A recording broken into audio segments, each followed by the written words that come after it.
അതെ, അനൗൺസ് ചെയ്യണതിന് മുമ്പേ നമുക്ക്. അപ്പൊ ഞാനിങ്ങനെ ഞാനായിട്ട് ഞാൻ പറയണം ഫസ്റ്റ് എനിക്ക് അങ്ങനത്തെയൊക്കെ അന്ന്.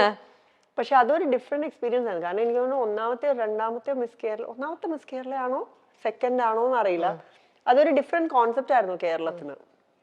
മിസ് കേരള എന്നുള്ള ഒരു കോൺസെപ്റ്റ്, അങ്ങനത്തെ ഒരു ഇവന്റ്. അപ്പൊ വളരെ നമ്മൾ സാധാരണ കാണുന്നതിലും വേറൊരു രീതിയിലുള്ള ഗ്രൂമിങ്ങും നമ്മളെ പ്രസന്റ് ചെയ്യുന്നത്. അതായത് ആങ്കർ ആണെങ്കിൽ പോലും ഔട്ട്ഫിറ്റും സ്റ്റൈലിങ്ങും അങ്ങനെയൊക്കെ ഉള്ള ഒരു ഇവന്റ് ആയിരുന്നു അത്. അപ്പൊ ഇൻട്രസ്റ്റിംഗ് ആയിരുന്നു അതിന്റെ ഒരു ഭാഗമാവലും പിന്നെ റൗണ്ട്സ് അവതരിപ്പിക്കലൊക്കെ. എനിക്ക് ഓർമ്മയുണ്ട്. അതിനു വേണ്ടി ഒരു 2 ദിവസത്തോളം ഉണ്ടായിരുന്നു ഞാൻ അവിടെ. അപ്പൊ അതിലെനിക്ക് പാർട്ടിസിപ്പൻസിൽ എനിക്ക് രഞ്ജിനിയാണ് അറിയാവുന്ന ഒരാളുണ്ടായിരുന്നു. അപ്പൊ കമ്മ്യൂണിക്കേറ്റ് ചെയ്യാൻ നോക്കിയോ? ഞാനിനി ഒന്നും, കാരണം അത് ഒരു ജോയ് അല്ലേ എങ്ങനെ പേര് പറയുമ്പോൾ ഒരു അതിന്റെ കളഞ്ഞില്ല. ഇല്ല സർപ്രൈസ് സാധനം കളഞ്ഞില്ല, മെയിൻറ്റെയിൻ ചെയ്ത് അങ്ങനെ കൊണ്ടുപോയി. അതെ. പക്ഷെ അതിനുശേഷം രഞ്ജിനിയുടെ ഒരുപാട് ഷോസിലൊക്കെ ഞാനും ഗസ്റ്റ് ആയിട്ടൊക്കെ പോയപ്പോഴും പിന്നെ നെയ്ബേഴ്സ് ആണ്. അതെ, ഓൾമോസ്റ്റ് എന്നും പറഞ്ഞ പോലെ കാണാറുള്ളതാണ്. ഒരേ സ്കൂളിലല്ല നമ്മള്, പക്ഷെ എന്നാലും തൊട്ടടുത്ത വീടാണ്. സിനിമ വിട്ടിട്ട് വർഷങ്ങൾ ഏറെ കഴിഞ്ഞിട്ടും ദിവ്യ ഉണ്ണിയെ മലയാളിക്ക് മനസ്സിൽ നിന്ന് ഇറക്കിവിടാനായിട്ടില്ല. ഉസ്താദിന്റെ അനിയത്തി പപ്പി, ആകാശഗംഗയെ ലക്ഷി, ഇന്നും മലയാളി മനസ്സിൽ നിറം മങ്ങാത്ത ഓർമ്മകളും കഥാപാത്രങ്ങളും ഏറെയാണ്. കൊച്ചി ടു അമേരിക്ക ദിവ്യ വല്ലാതെ മാറിയിട്ടില്ല ഇപ്പോഴും. ഡ്രസ്സിംഗ് സ്റ്റൈലിൽ പോലും വലിയ മാറ്റം വരുത്താൻ ദിവ്യ ആഗ്രഹിച്ചിട്ടില്ല. ഇന്ത്യൻ വസ്ത്രങ്ങളാണ് കൂടുതലും ധരിക്കാറ്. സാരിയോ ചുരിദാറോ ആയിരിക്കും വേഷം. അമ്മയുടെ ഭക്ഷണവും വിനായക പാലടയും എല്ലാം മിസ് ചെയ്യാറുണ്ട്. 2003 ജനുവരിയിലാണ് അമേരിക്കയിലെ ഹൂസ്റ്റണിൽ ശ്രീപാദം നൃത്ത വിദ്യാലയം ദിവ്യ തുടങ്ങിയത്. നമ്മുടെ നാടിന്റെ സംസ്കാരവുമായി അടുത്തു നിൽക്കുന്നതാണ് നൃത്തകലകൾ. അതുകൊണ്ട് തന്നെ നൃത്തം നാട്ടിൽ ജീവിക്കുന്ന പോലൊരു പ്രതീതിയാണ് ശ്രീപാദം തരുന്നത്. അഭിനയവും നൃത്തവും ഒരുപോലെയാണ് ദിവ്യയ്ക്ക്. 3 വയസ്സ് മുതൽ നൃത്തം അഭ്യസിക്കുന്നുണ്ട്. സിനിമയിൽ ഉണ്ടായിരുന്നപ്പോഴും ഡാൻസ് പ്രോഗ്രാമിന് പോകുമായിരുന്നു. ഇപ്പോൾ മുഴുവൻ സമയ നർത്തകിയാണ്. കുഞ്ഞുനാളിലെ സിനിമയിൽ എത്തിപ്പെട്ടു. ആളുകൾ ഇന്നും നെഞ്ചിലേറ്റുന്ന നല്ല കഥാപാത്രങ്ങൾ ചെയ്യാൻ കഴിഞ്ഞു എന്നതാണ് സന്തോഷം. ആരുമായും റെഗുലർ കോണ്ടാക്ട് ഇല്ല. പക്ഷെ വർഷങ്ങൾക്ക് ശേഷം കണ്ടുമുട്ടുമ്പോഴും എല്ലാവരുടെയും സ്നേഹവും അടുപ്പവും വലിയ സന്തോഷം നൽകാറുണ്ട്. അമ്മയുടെ ജനറൽ ബോഡിക്ക് പോയപ്പോഴാണ് അത് കൂടുതൽ വ്യക്തമായത്. ഭർത്താവ് അരുൺകുമാർ അമേരിക്കയിൽ ഓയിൽ ആൻഡ് ഗ്യാസ് കമ്പനിയിലാണ്. മക്കൾ അർജുൻ, മീനാക്ഷി, ഐശ്വര്യ. അരുൺ എല്ലാത്തിനും വളരെ സപ്പോർട്ടാണെന്നും ദിവ്യ പറയുന്നു. അരുൺ ഹിന്ദിയിൽ സംസാരിക്കും. താൻ മലയാളത്തിലും കുട്ടികൾ ഇംഗ്ലീഷിലും സംസാരിക്കും.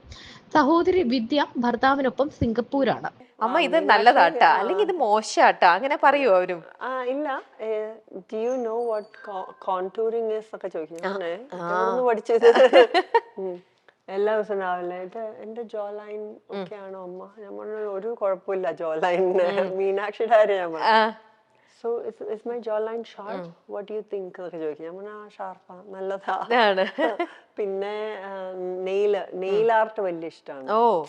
അപ്പൊ ഞാനിങ്ങനെ പറയും ഇപ്പളേ ഇങ്ങനെ ചെയ്ത് തുടങ്ങണ്ട, നഖത്തിന് നാച്ചുറൽ ഭംഗിയൊക്കെ പോകും എന്നൊക്കെ പറയാം. അപ്പൊ എന്നാലും ഇടയ്ക്കിടയ്ക്ക് ഇങ്ങനെ ചോദിച്ചുകൊണ്ടിരിക്കും.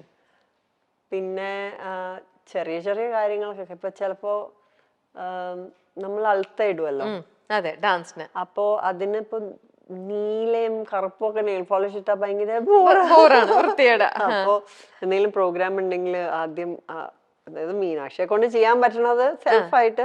ബാക്കിയൊക്കെ ഞാൻ എവിടെയും കൈ കടത്താൻ സമ്മതിക്കൂലല്ലോ. മേക്കപ്പ് ഞാൻ ചെയ്യും, മുടി ഞാൻ കെട്ടും. അങ്ങനെ ഇവരൊന്നും നിങ്ങളതൊന്നും അഭിപ്രായം പറയണ്ട, എനിക്കെല്ലാം അറിയാം, ഇവിടെ ഇരിക്കണം എന്നുള്ള രീതി, ആ ഒരു ആറ്റിറ്റ്യൂഡിലാണ്. ഞാൻ പറഞ്ഞിട്ടില്ലെങ്കിലും എനിക്ക് തോന്നുന്നു ആ ഒരു വൈബ് ഞാൻ കൊടുക്കണുണ്ടെന്ന് തോന്നുന്നു.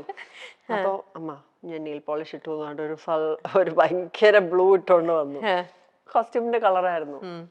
How is it? ഞാൻ ഇത് ആരെങ്കിലും ഇടോ? ഓ അങ്ങനെയാണോ? അങ്ങനെയൊക്കെ അങ്ങനത്തെയൊക്കെ ക്ലാഷുകളൊക്കെ വരാറുണ്ട്. പക്ഷെ രസാണ്. കാരണം ഇവരിതൊക്കെ നോക്കി അവരുടെ രീതിയിൽ പഠിച്ചുകൊണ്ടിരിക്കുകയാണ്. അതെ.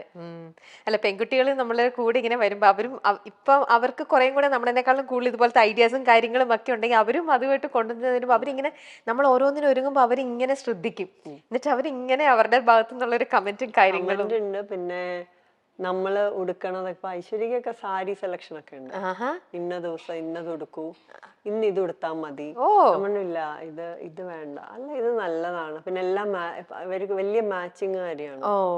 ഉടനെ അതിന്റെ ഇപ്പോ നീല സാരിക്ക് നീല പൊട്ട്, നീല വള, ഇതെല്ലാം എടുത്ത് ഇങ്ങനെ വെച്ച് ഞാൻ പറഞ്ഞു നല്ലതാ, ചെയ്തോ, എല്ലാം കറക്റ്റ് ആയിട്ട് ചെയ്തടുക്കി തരും. ഉമാ തോമസ് MLAക്ക് പരിക്കേറ്റ കലൂർ സ്റ്റേഡിയം അപകടത്തിൽ നടി ദിവ്യ ഉണ്ണി, നടൻ സിജോയ് വർഗീസ് അടക്കമുള്ളവരുടെ മൊഴിയെടുക്കാൻ അന്വേഷണ സംഘത്തിന്റെ നീക്കം. മൃദംഗ വിഷന്റെ മുഖ്യ രക്ഷാധികാരി എന്നാണ് സിജോയ് വർഗീസ് കുട്ടികളുടെ രക്ഷിതാക്കളോട് പറഞ്ഞത്.